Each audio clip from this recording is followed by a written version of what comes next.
السلام عليكم ورحمة الله وبركاته. عاملين ايه؟ يا رب تكونوا جميعا بألف خير وصحة وسعادة، ويا رب يرزقكم سعادة الدارين. اللي هيعمل لايك كده وينورنا بالاشتراك في القناة ويشاهد الفيديو للنهاية. اهلا بيكم في يوم جديد في قناة يوميات واكلات فاطمة. معانا النهاردة روتين خفيف واكلة لذيذة، وكمان هنتكلم عن تدوير الاكل البايت وافكار توفر في مصروف البيت. هنبتدي يومنا كده بالصلاة على سيدنا النبي. اللهم صل وسلم عليك يا حبيبي يا رسول الله. اول حاجة كده هنروج المكان بتاعنا، هنروج الصالة كده. ابتدينا هنشيل البياضات بتاعة الكنب علشان هنغسلهم، وبعد كده هنشوف هنعمل ايه. اللهم صل وسلم عليك يا حبيبي يا رسول الله. ولازم يا جماعة احنا وبنعمل اي حاجة كده نصلي على النبي، نستغفر ربنا، علشان الحاجة كده بتتعامل معانا بكل سهولة والوقت بيكون فيه بركة. وهنا يا جماعة كان عبده ابني ربنا يبارك فيه نزل راح اشترى لنا العيش كده بدري. يعني ما كانش عندي عيش وانا بخبز، بس ما كانش عندي عيش فراح جاب لنا من الفرن. فراح سند السبت سندوا على الغسالة، فطبعا بقيت كلها مليانة ردة، والنمل بيطلع على ردة، على سكر، على حبة فتيت، على اي حاجة كده النمل بتلاقيه في ثواني تجمع. فنفضنا الغسالة كده وروجنا الصالة وكنسناها كده من التراب. انا الصالة عندي كده على شارع عمومي، والشارع ده مش مرصوف يا جماعة. يعني اي العربيات اول ما تعدي كده كمية تراب رهيبة بنلاقيها كده، يعني يكون كانسين ومشرشبين، ويحس ما بعدين تلاقي كده ايه، تحطي ايدك على السيراميكا تكتبي عليها، يعني حرفيا تكتبي عليها. لو حطيتي ايدك ولا مشيتي كده حافية رجلك بتعلم في السيراميك. اللهم صل وسلم عليك يا حبيبي يا رسول الله. كده كنسنا الصلاة سريعا، يعني هي كانت نظيفة فكنسناها كده سريعا وشرشبناها زي ما احنا شايفين. زي ما شفتوا كده الصالة طلع منها حبة التراب الناعمين دول اللي داخلين من الشارع. هنا كنت بوريكم الفتافيت دي انا بحطها على الشباك للاكل للعصافير اللي برا. معنا هنا كده شوية سمك انا هشطفهم وهغسلهم كده هخليهم زي الفل، وده اللي هيكون غدانا النهاردة ان شاء الله. اللهم صل وسلم على سيدنا محمد. حابة اتكلم معاكم يا جماعة كده ازاي يعني نوفر في المصروف، ازاي نوفر في الاكلات، ازاي لو عندنا بواقي اكل نعمل لها اعادة تدوير. يعني كل حاجة دلوقتي بقت غالية، والرخصة 5 جنيه تاني يوم بتلاقيها زادت الخمسة وزادت 10 ويمكن 15. يعني ربنا المستعان، ويعين كل واحد كده على بيته يا رب كده، ويقدر كل واحد ان شاء الله على مصاريف ولاده وعلى بيته. اللهم صل وسلم على سيدنا محمد. كل ست بيت طبعا بتحاول كده توازن بين الاكل وبين المصاريف. يعني حابة اقولك قبل ما تنزلي كده تشتري الحاجة بتاعتك، سواء عايزاها هتجيبيها باليوم ولا هتجيبيها كده هتجيبي طلبات الاسبوع، اكتبيهم في ورقة وهاتي الحاجات اللي انت عايزاها، سواء هتستخدمي الحاجة يوم بيومه او اسبوع، علشان يعني ما تنزليش كل يوم. وتشوفي الحاجات اللي انت محتاجاها. وانصحك انك لما تروحي تشتري الحاجة يعني هاتيها من الناس اللي بيكونوا كده فرشين برا، يعني مش في سوبر ماركت. الواحد بيخش يشتري الحاجة من السوبر ماركت ومع بيلفوها وبيغلفوها، وبتكون طبعا سعرها اغلى بكتير من اللي برا، مع انها نفس الحاجة وفي فرق بينها ممكن يكون 5 جنيه. لما انتي اولى بيها ال5 جنيه الزيادة دي لو اخدتيها كده وعاملة لك حصالة على جنب وسقطت ال5 جنيه فيها اخر الشهر هيكون معاكي مبلغ. انا كنت غسلت السمك كده وحطيته في ميه وعصرت عليه ليمون، هسيبه كده حاجه بسيطه لحد ما نشطف الطبقين اللي احنا كده شايفينهم، ونخلي الحوض فله كده قبل ما نروح نبتدي في الاكل. اللهم صل وسلم عليك يا حبيبي يا رسول الله. الحاجة في السوبر ماركت طبيعي غالية يا جماعة، علشان بيدفعوا كهرباء وبيدفعوا ضرايب. فطبعا الحاجة هي برا. بتبقى مع ناس فرشين بيها كده على العربيات او فرشين بيها في الارض، وهي نفس الحاجة. بيكون بتوفري فيها لو اشتريتيها من بره، بتوفري 5 جنيه 10 جنيه. انتي اولى بيها لو ما صرفتيهاش، حطيها يا ستي زي ما بقولك في حصالة، اخر الشهر هتلاقي نفسك عملتي مبلغ محترم، من غير ما يعني من غير ما تكلفي نفسك، ولا من غير ما تتعبي نفسك قصدي، ولا قصرتي في مصاريف ولا حاجة. دي حاجة انتي وفرتيها من طلب كنت هتجيبيه من السوبر ماركت بمبلغ وقدره، جبتيه من بره بأقل، وشلتي انتي الزيادة. اللهم صل وسلم على سيدنا محمد.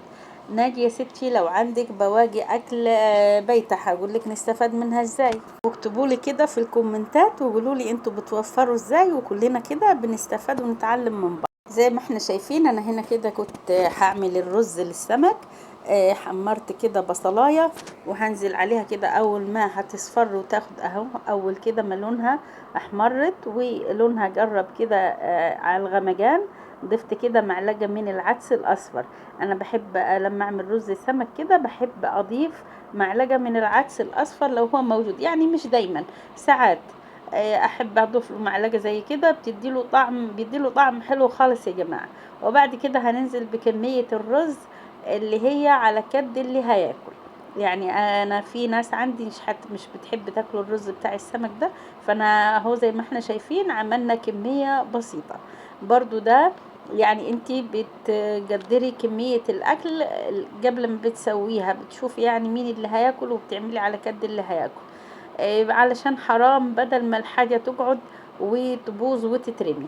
وهنا حاطة طاسة تاني علشان هشوي فيها كده في سمكتين سلام انا هشويهم، وسمكتين كده هنحمرهم. ضبطنا كده الملح بتاع الرز، وحطينا له رشة كده من الكمون. وهنا هنجهز كده ايه السمك اللي احنا هنشويه. معايا كده ايه فلفلاية خضراء وعليها جزر مبشور، وكم عود من الكزبرة الخضراء. رشينا كده رشة ملح في بطن السمكة، وبعد ما عملناها حشيناها بالحشوة دي هنبدرها كده في الردة، ونروح نحطها في طاسة وهنشويها على البوتاجاز. الطاسة هنكون كده رشين فيها رشة من الملح علشان ما يطلعش كده معانا دخان، ويملي كده المكان دخان عندنا. تمام. بالنسبة للأكل البايت يا جماعة، الأكل البايت سواء عندنا عيش، بدل ما نرميه ممكن نعمل منه بقسماط، ممكن نحمصه عشان طبق فتة. عندك حبة رز بيتين، ممكن تحوليه كده رز بالخضار، في حتة فراخ ولا حتة لحمة متبجية، ممكن كده تعمليها نساير مع فلفلاية او بصلاية او جزراية، وبتبقى حشوة حلوة كده في سندوتشات، في فطير، في سمبوكسة، يعني بتنفع في اي حاجة. مثلا من يعني هضرب لك مثل على الأكلة اللي احنا بنعملها دي. اللهم صل وسلم على سيدنا محمد. كده السمكة خدت لون من الناحية دي فقلبناها على الناحية التانية، وهنا بنحمر السمك بتاعنا. انا كده معايا حوالي سمكتين ونص انا حمرتهم بس الاول كده. شايفين الرز استوى ومفلفل بالرزاية، بسم الله ما شاء الله. مثلا يا ستي الرز اللهم صل وسلم على سيدنا محمد، السمك ده اللي احنا حمرناه لو زادت منه قطعة ولا قطعتين وحفظناهم كده كويس في التلاجة. واهم حاجة الاكل البايت لما نعمل له اعادة تدوير يكون حافظينه كويس يا جماعة، يعني ما يكونش عمل ريحة ولا باظ مننا. يعني يا حبايبي الاكل لو عمل ريحة كده ولا باظ ما ينفعش نعمل له اعادة استخدام ولا اعادة توفير، لا لا لا لا طبعا.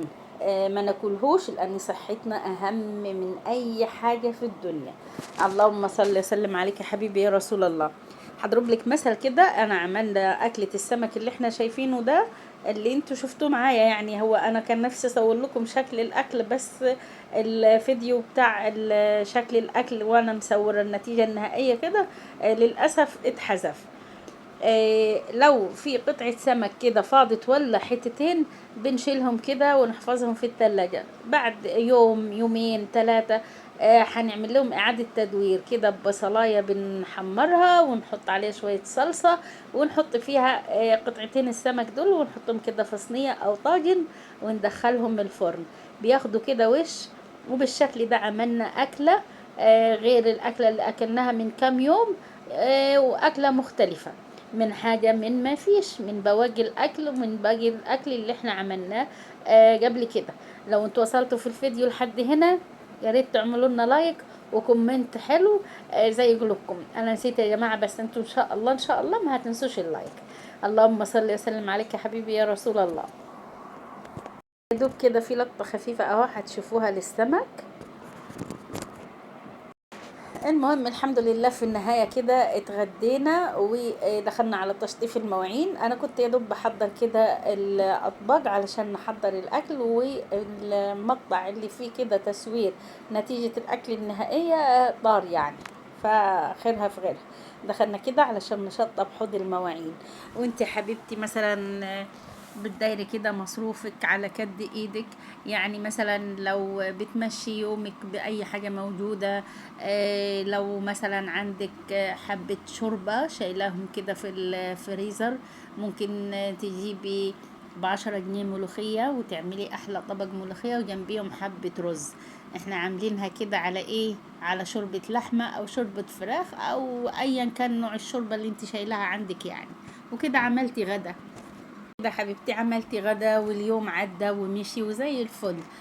لو بطاطس برضو، لو يعني عندك شوية بطاطس او انتي شارية كيلو بطاطس ممكن تعملي منه اكلتين. هتقولي لي ازاي؟ هقولك مثلا تعملي منه كم واحدة كده تطبخيهم بطاطس في الحلة، بتكون اوفر بصراحة من اللي بتتعمل في الصينية.